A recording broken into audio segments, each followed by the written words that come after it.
Это история человека, который однажды сказал такие слова.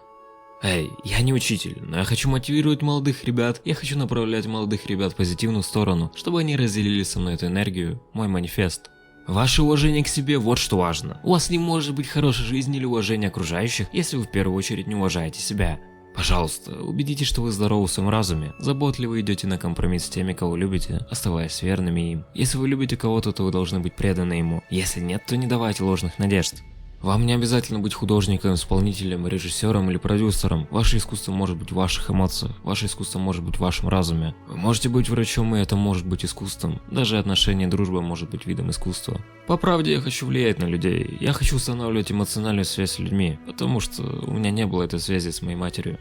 Эй, послушайте меня. У вас может быть превосходная карьера, куча денег, у вас может быть все это. Но если вы не являетесь хорошим человеком, или вы не можете назвать себя хорошим человеком, то это ничего не стоит. Рабство больше не физическое. Рабство сейчас в головах людей, на ментальном уровне. Кто-то наверху хочет, чтобы вы отвлеклись и не достигли того, чего хотите. Потому что они знают, что ваш мозг — это магнит, который притягивает все, что вы только пожелаете. В этом весь секрет.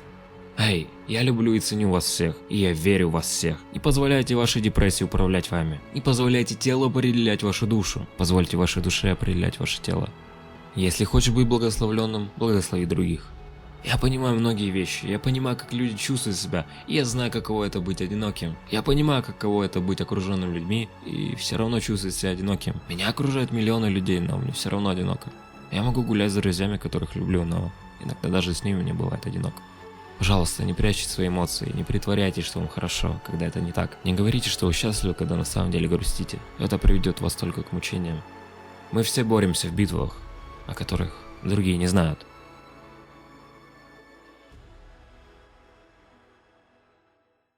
Но я позабочусь, чтобы они узнали о твоей борьбе. Джасей.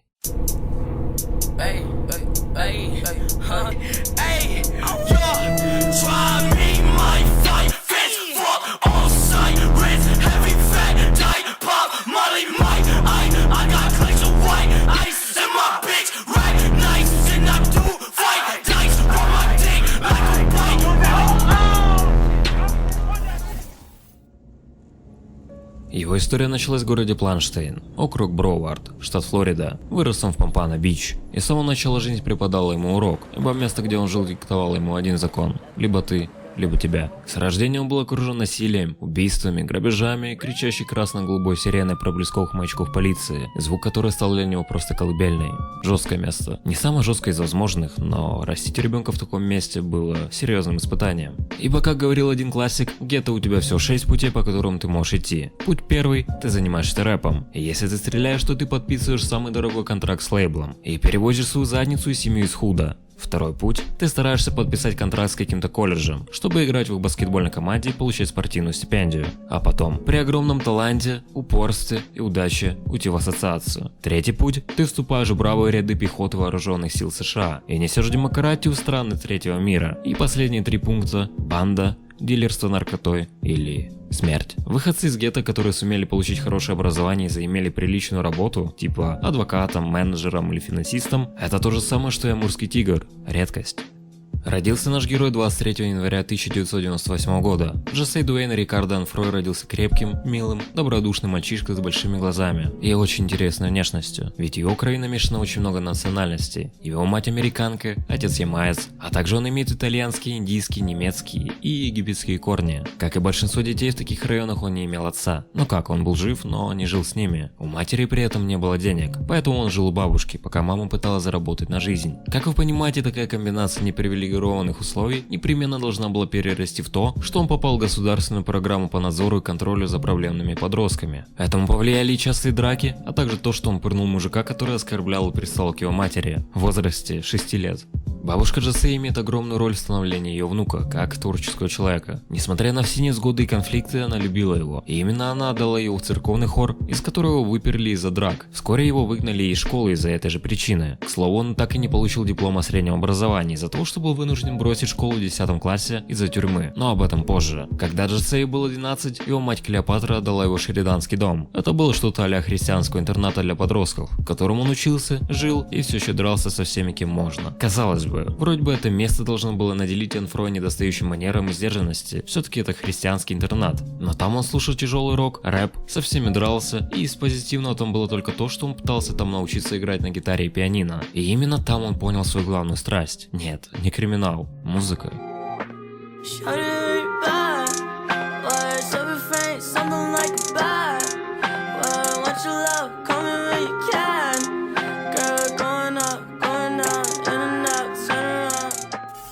А теперь начинается самый противоречивый период его жизни. Я не могу утверждать, но скорее всего Энфро не совсем понял, как работает социальная жизнь, и решил коллекционировать уголовные обвинения как карточки покемонов. И за всю жизнь он собирал их 15 штук. Первый его случай произошел в 2013 году. Он оказался в детской колонии из-за постоянных драк, продажи наркотиков, и по неподтвержденной информации он также занимался автоугоном. Отбыл он там 9 месяцев, и именно в этой тюрьме он познакомился со своим лучшим другом Стокелем Клеваном Гулборном, также известным как Ski Mask The Slump God. По словам того же Ski Mask, это был очень интересный опыт, ибо они сидели вместе в одной камере, и он как бы был в местах не столь отдаленных из-за того, что покурил пару косячков и захотел хранить косячков чуть больше, чем нужно, про запас, так сказать, из-за чего сел по обвинению в хранении марихуаны. Казалось бы, пустяки, а вместе с ним сидел чел, который был замешан в ограблении, хранении оружия, автоугоне и сбытии наркотиков в особо крупных размерах. Но тем не менее их разные судьбы не помешали им сдружиться и по выходу из тюрьмы продолжать дружить и сотрудничать. В марте 2014 года он загружает свою первую официально выпущенную песню на платформе SoundCloud под названием Vice City. Неказистая обложка, агрессивный трек с не самым лучшим качеством голоса, бита и сведения, но которая была хорошо оценена за свою искренность и лоу-файность. Под конец 2014 года он выпускает два EP The Fall и Ice House, которые позже были удалены с платформы SoundCloud. Никаких лейблов, никаких стримов, только сайт с оранжевым облаком, из-за которого он и стал популярен, и из-за чего этот сайт стал ассоциироваться с Triple X. Это была эра рэперов, которые появились благодаря этому сайту. Trippie Redd, Lil Uzi, Lil Yachty и многие другие, и X был в этом ряду. 3 февраля 2015 года он выпускает EP Heartbreak Hotel. 20 апреля того же года он вместе со своим другом Ski Mask и своим объединением Members Only выпускает первый сборник под названием Members Only Vol. 1. Через полгода выходит вторая часть, которая обрела солидную популярность, и именно с которой я и познакомился с Иксом. И примерно в это время он и его друг Ski Mask жили в доме Дензела Карри, ULT House. 16 ноября 2015 года Джесей Энфро и трое людей вломились в дом с целью ограбления. По полицейскому отчету Джесей и трое других людей проникли в дом гражданина Че Томаса, вооружившись огнестрельным оружием. После 3 угроз Томасу пистолетом Энфро покинул дом, забрав с собой iPad, iPhone, Sony PlayStation и $20. 31 декабря 2015 года выходит сингл Look at Me, и теперь дерьмо становится серьезным с этого момента.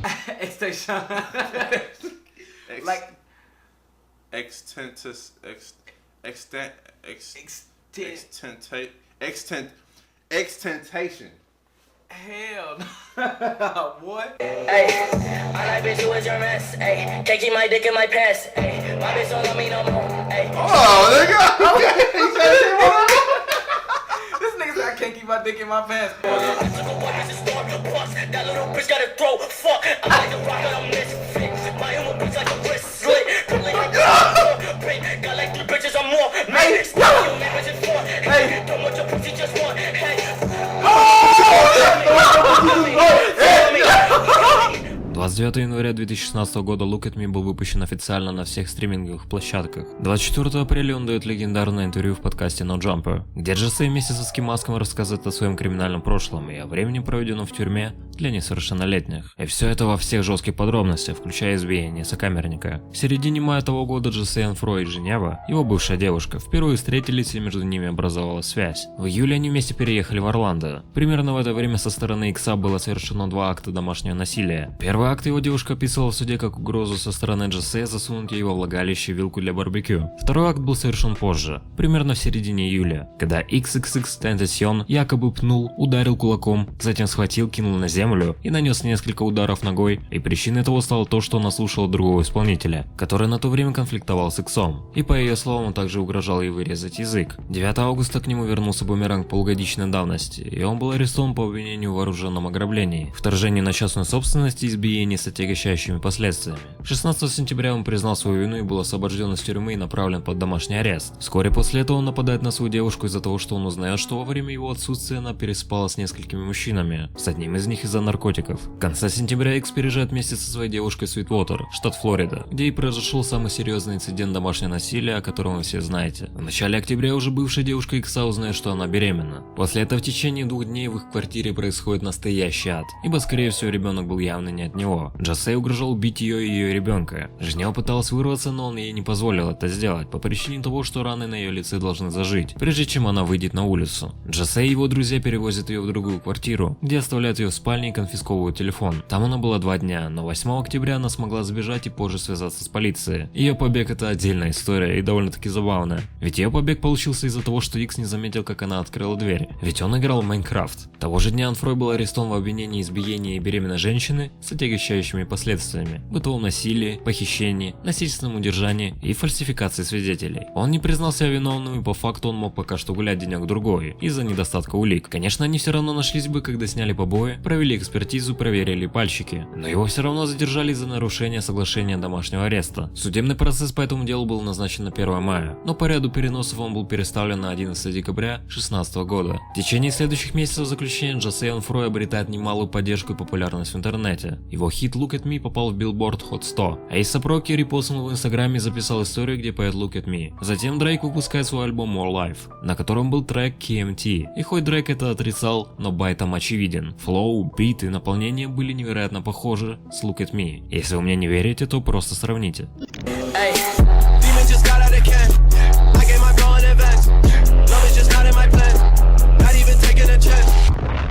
Damn, son, where'd you find this? My past.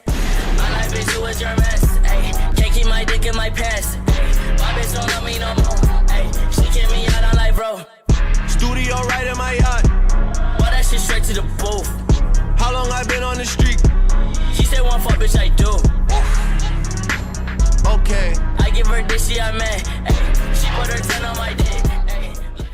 Во время заключения к Джосею приходят многомиллионные предложения о подписании контрактов с разными лейблами, но он выбрал Empire Distribution из-за меньшего роялти и полного творческого контроля. 26 марта 2017 года Tentacion признает свою вину в деле о вооруженном ограблении и вторжении в жилище, и под залог его освобождают из тюрьмы с испытательным сроком и запретом на выезд из штата. 29 марта выходит интервью на радио 103.5 The Beat в Майами. Это было очень ламповое и доброе интервью, после которого я заинтересовался по-серьезному личностью Джосея.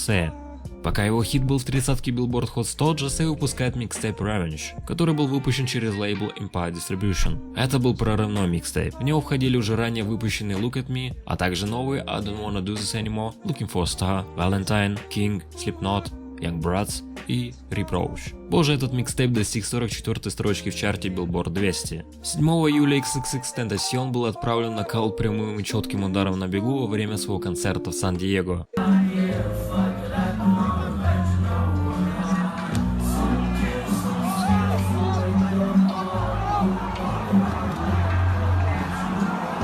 В результате драки нападавший получает удар ножом. В этом инциденте фанаты обвиняют рэпера Роба Стоуна, который был в конфликте с Иксом. 13 июня это не просто еще одна дата в жизненной хронологии Джосейна Дуэйна Рикардо Анфроа. Это ознаменование неминуемого успеха, который со скоростью молнии несется к Иксу. И все из-за того, что Tentacion появляется на обложке рэп-журнала XXL Freshman Class 2017, как победитель 10 места.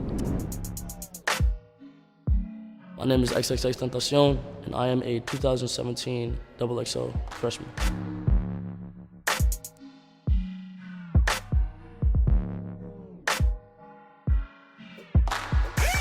А я напомню, 9 рэперов выбирает именно редакция XXL, но 10 место выбирают фанаты. И у других рэперов, которые с ним конкурировали, не было ни шанса на то, чтобы они прошли, ибо фанаты Икса просто взорвали страницу голосования, подняв его на 1 место. И решение добавить его на обложку повлекло большую критику, ибо он был обвинен в домашнем насилии, из-за чего многие читатели XXL и другие музыкальные издания раскритиковали этот поступок. Того же дня выходит сайфер фрешманов, который был ознаменован как один из самых слабых за всю историю журнала XXL. Наконец Конечно, дальнейшие сайферы были еще хуже, ибо 2016 год был пиком, ибо там был такой набор, что можно было просто охуеть. В 2016 году был и Дензел Карри, и 21 Savage, и Яти, Узи, Кодак. Это была команда А, спустя время с которой никто не смог соперничать. И сайфер фрешмена 2017 года ушел бы в небытие, если бы не парт Икса, который был ничем иным, как проповедью священника. И то, что он там выдал, его парт на фрешмен сайфер, это было пиздец как мощно. Просто послушайте.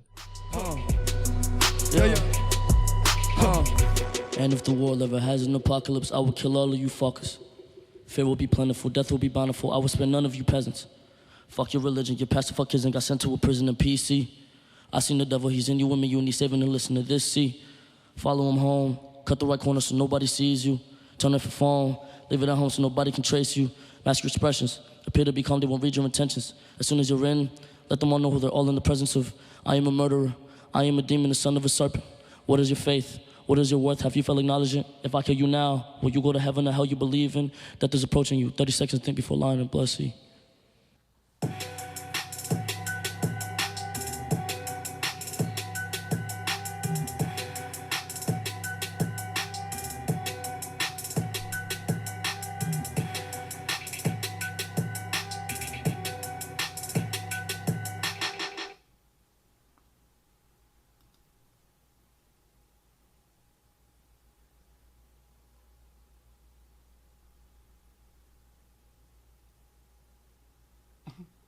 What the fuck was that? 25 августа выходит 11-трековое откровение под названием Seventeen, который стал абсолютным хитом и занял второе место в американском чарте Billboard 200. Альбом был раскритикован во многом не из-за музыки, а из-за личности Джессе и шлейфа различных спорных событий, связанных с ними. Но при этом некоторые издания осмелились сбросить очки претенциозности и поняли шедевральность этого творения. Понял это и Кендрик Ламар, который ретвитнул альбом со словами «Послушайте это, если у вас есть чувства». 8 сентября выходит статья от Pitchfork, в котором были показаны выдержки из показаний Женевы в суде. И это событие запустило новую волну негатива в сторону Икса. 17 сентября выходит невероятно спорный и очень мощный клип на трек Look at Me. От клипа все ожидали того, что Джессе пофлексит под свой хит, да и в принципе все. И так оно и было. Первая часть — это очень стебная и веселая картинка, но это было нужно только для того, чтобы привлечь внимание ко второй половине, которая была сопровождена треком Riot. И там уже картинка не такая радужная. Там Джессе повешен на золотой цепи, там освещаются случаи расизма, которые потрясали в США последние 30 лет. И в конце метафора на современное общество. На театральную сцену выводят двое детей. Чернокожий одет во все белое, белокожий одет в черное. К ним подходит Икс и что-то им говорит. И после этого он подвешивает белого ребенка.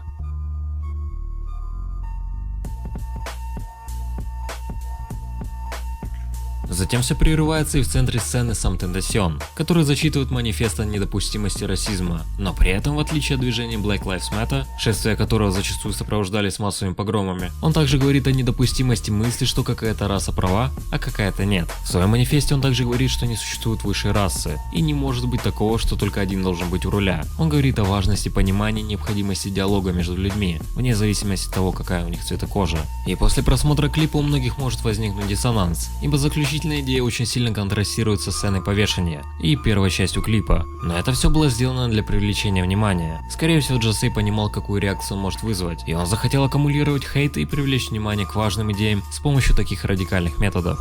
В период с 21 октября по 22 октября прошел фестиваль рэп-музыки Rolling Loud, на котором был XXXTentacion, и это было самое крупное его выступление на тот момент. И сказать, что он там зажег, ничего не сказать. Это было очень мощно. I need more lights, more lights, more lights, not more life, more lights, more lights. Yeah, all right. Keep your motherfucking hands up. Son, Keep your where'd hands you up. find All right. this? Hey, y'all gotta let me go for this one. Listen. I'm gonna walk on your shoulders. Hold my legs. Hold my legs. I do not want to fall.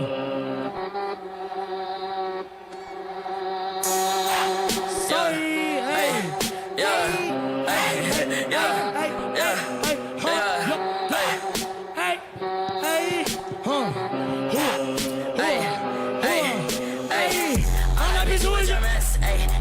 Dick in my pants. My bitch don't love me no more. She give me out on like bro. That bitch don't wanna be friends. I give her this to your man. She put her 10 on my dick.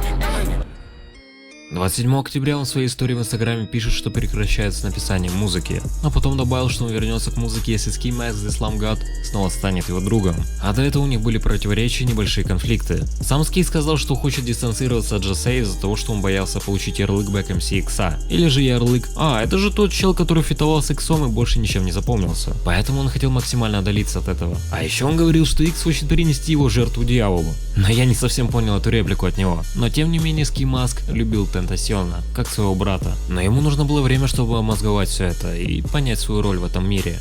1 декабря 2017 года Икс вместе с его адвокатами подают документ, предположительно подписанный его бывшей девушкой, в офис окружного прокурора в надежде закрыть его дело о домашнем насилии. Но это им не помогает, и уже 15 декабря он был заключен под стражу, так как прокурор был убежден, что документ был подписан недобровольно и что Джосей заставил жену подписать этот документ насильно, в котором она снимает обвинение и отзывает свою заяву. За Анфроя хотели внести залог, но суд отверг это прошение, и теперь ему грозило до 10 лет в неволе. Это очень жестко. И если бы ему вынесли этот вердикт и сказали бы, что он виновен, это бы поставило точку на его жизни. Перед всеми этими событиями 11 декабря выходит мини-альбом A Ghetto Christmas Carol. 20 декабря суд разрешил Анфрою пребывать под домашним арестом 2 месяца до окончательного решения суда, а также они разрешили ему посещать студию звукозаписи, чтобы тем самым выполнить соглашение, подписанное с лейблом Empire, в котором были четко указаны временные рамки и обязанности, которые закреплялись за Иксом. И хоть у него и была полная творческая свобода, но лейбл мягко намекал ему, что надо работать. 16 марта 2018 года Тентасион выпускает альбом под названием Question Mark,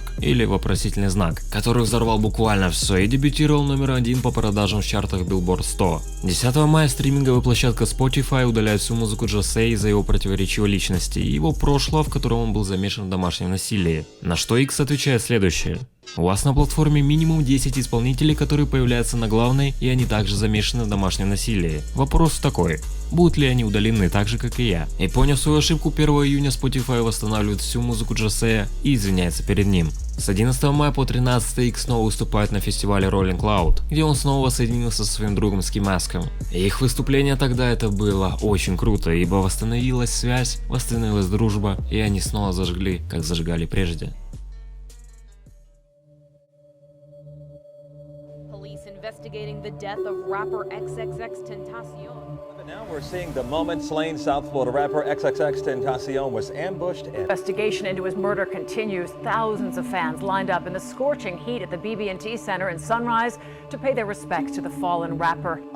That XXXTentacion has been murdered. Murdered outside of Miami, where he was shopping for motorcycles, and as he went back to his car, a gunman ran up to his vehicle, fired shots. Developing right now, a search for a killer in South Florida after an up-and-coming rapper is shot dead. 20-year-old XXXTentacion killed in an apparent robbery. События 18 июня раз и навсегда изменили всю музыкальную индустрию и изменили жизни многих людей в одночасье. 18 июня Анфрой отправился в банк, чтобы снять деньги перед походом в Rio Motorsports. Это магазин мотоциклов и лодок в Дирфилд-Бич, штат Флорида. После снятия денег в банке за ним последовал внедорожник Dodge Journey темного цвета, в котором ехали Дедрик Уильямс, Роберт Аллен, Майкл Боутрайт и Трейвон Ньюсом. В 15:30 по восточному времени Анфрой прибыл в Rio Motorsports и вышел туда вместе со своим другом. Роберт Аллен последовал за Анфроем в магазин, чтобы убедиться, что внутри BMW, который припарковался магазина, был действительно Анфрой. 2 минуты спустя Ньюсом и Боутрайт покинули внедорожник и последовали за Анфроем внутрь, пока Уильямс покупал красные маски в местном магазине, которые использовались во время ограбления. Через полчаса Анфрой вышел из автосалона и сел в свой черный BMW i8 и начал отъезжать от автосалона, но не смог этого сделать, ибо внедорожник перегородил ему дорогу, и автомобиль Джосея был заблокирован. И в это время Ньюсом и Боутрайт вышли из автомобиля и потребовали имущество у Анфроя. Между ними завязалась короткая борьба, в результате которой Боутрайт выстрелил Анфрою в шею, задев сонную артерию. Ньюсом и Боутрайт забрали сумку Луи Виттон из машины Джосея, а затем сбежали, в то время как друг Анфроя вышел из машины и убежал с места преступления, так и не помог своему другу.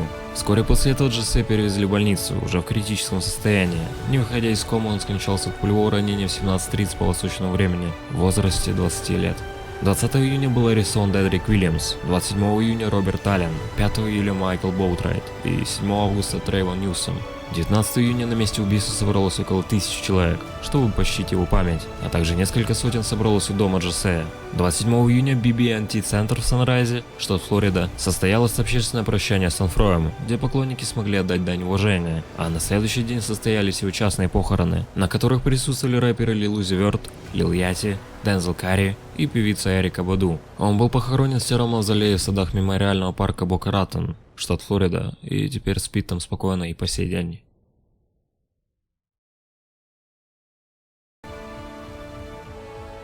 На следующий день после убийства Икса Billboard сообщил о 16-кратном увеличении стримов и продаж музыки Джосея. 28 июня был выпущен клип на песню Sad, в котором Джосей приходит на собственные похороны и борется с собой. Этот клип подарил надежду фанатам. Да, пускай и маленькую, но все же надежду, что это все какая-то глупая шутка, которая вышла из-под контроля. Спустя несколько дней мир узнает, что Джонези Санчес, с которой Икс состоял в отношениях, беременна от него. Сына будет звать Гейкхэм. Это слово Джосей придумал незадолго до смерти, и означает оно новое состояние сознания. К сожалению, сын сможет познакомиться с отцом только посредством интернета, фоток и видео. 17 декабря 2018 года был выпущен первый посмертный альбом Skins, и ровно через год выходит альбом Bad Vibes Forever. Многие называют Клеопатру, маму Джосея, меркантильной и весьма мразотной личностью, которая пытается нажиться на мертвом сыне, который не хотел бы выпускать такой во многом сырой продукт, каким назвали два посмертных его альбома. Но позже узнаются подробности контракта, подписанного с лейблом Empire, в котором было указано, что Джосей имел обязанности выпустить еще один альбом в 2018 году и альбом в 2019. И виновата ли тут его мать или она просто заложница обстоятельств, решать вам. На этой грустной и трагичной ноте заканчивается история Джосея Дуэйна Рикардо Онфроя. Теперь мы немного поговорим про его наследие и про него самого, ибо после того, как я прокрутил вам в очень сжатом виде его жизнь, у вас может возникнуть резонный вопрос. Почему этого человека многие называют добрым, вдохновляющим и искренним, если на деле он был жестоким, злым и бесконтрольным? Как это может показаться на первый взгляд? Как этого человека можно назвать мотиватором и учителем? А я вам отвечу. Итак, что касается эпизода с домашним насилием. Был ли виноват Джосей настолько сильно, насколько ему это приписывали? Как говорила его бывшая девушка позже, во многих конфликтах именно она выступала зачинщиком и подстрекателем, и именно она была виновата в том, что случилось с ней и Джосеем, ведь зачастую она испытывала его терпение. Мы никогда не узнаем, так ли это было на самом деле, но что-то мне подсказывает, что там было не все так однозначно. Но все же, была ли вина Джосея в этом? Скорее всего, да, потому что факты есть факты. Ну а что касается хранения оружия, продажи наркотиков и вооруженного ограбления, то тут я даже говорить особо не хочу, оправдывать я это не буду. Он виноват. Вне зависимости от того, откуда ты родом, ты должен оставаться в первую очередь человеком. И я думаю, Икс вскоре осознал, в какой ситуации он оказался. Я не знаю, была ли это путеводная звезда, или это его ангел-хранитель наконец засучался до него. Но 100% он понял, что надо исправляться и надо становиться лучше. И именно поэтому моя работа называется «Путь из ада в рай». Икс действительно был в аду, и не мудрено, что он таким вырос. Оправдывать его поступки нельзя, но я в какой-то мере могу понять и посочувствовать его боли. Я думаю, что и он в тот момент не был таким злым, каким его видели многие. Я думаю, что он просто запутался и искал какой-то выход. Ведь сам по себе он был очень чувственным, искренним и добрым, по словам его друзей. Но тем не менее он совершал очень много плохих поступков, которые на протяжении всей своей жизни он пытался искупить. Это и благотворительность, как скрытая, так и вполне себе открытая, как Helping Hand Challenge. Это и поддержка различных людей и исполнителей в трудной ситуации. Да и вообще, любой фанат, который к нему подходил, всегда получал несколько слов напутствия и всегда пожелания удачи. Ведь никто в индустрии не любил так своих фанатов, как Икс. Если вы мне не верите, то посмотрите, сколько мемориалов памяти было сделано, сколько разных мероприятий, которые были пропитаны благодарностью его музыки и его личности. Ведь многие люди в его музыке нашли свои спасения. Когда слушатель был злым, он слушал Young Brats или Serpentine in Your Hood. Когда слушатель был депрессивен, он слушал King, Sad, Hope, Revenge или I Don't Wanna Do This Anymore и множество других песен в дискографии артиста. Когда он был счастлив, он слушал какие-то флексовые песни, которых была уйма. И когда слушатель захочет погрузиться во вдумчивое состояние, то он найдет это в треках Hate Will Never Win, Slipknot и Infinity.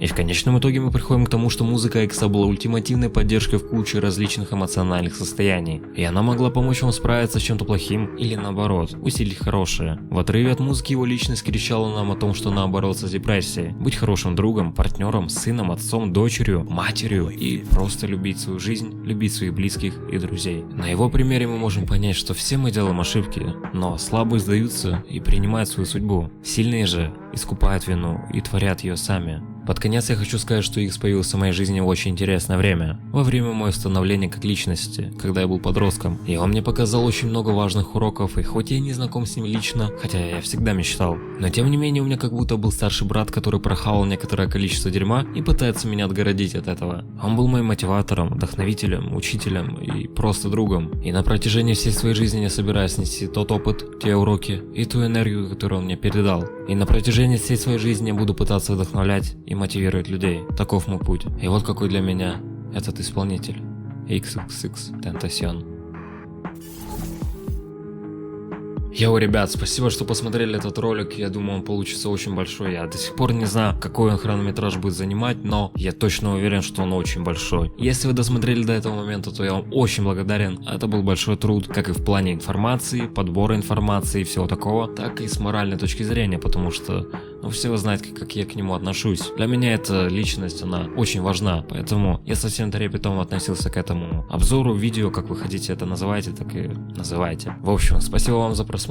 Всем удачи, берегите своих близких. Пожалуйста, если вы на кого-то в обиде или вы кого-то обидели, пожалуйста, сделайте так, чтобы никаких конфликтов не было. Я хочу, чтобы у вас все было хорошо. Несите позитивную энергию, будьте добрыми, потому что сейчас такое время, когда этого не хватает. Ну а на этом все. С вами был Валера Молодой. Всех обнял, всех люблю. До связи, всем удачи и пока.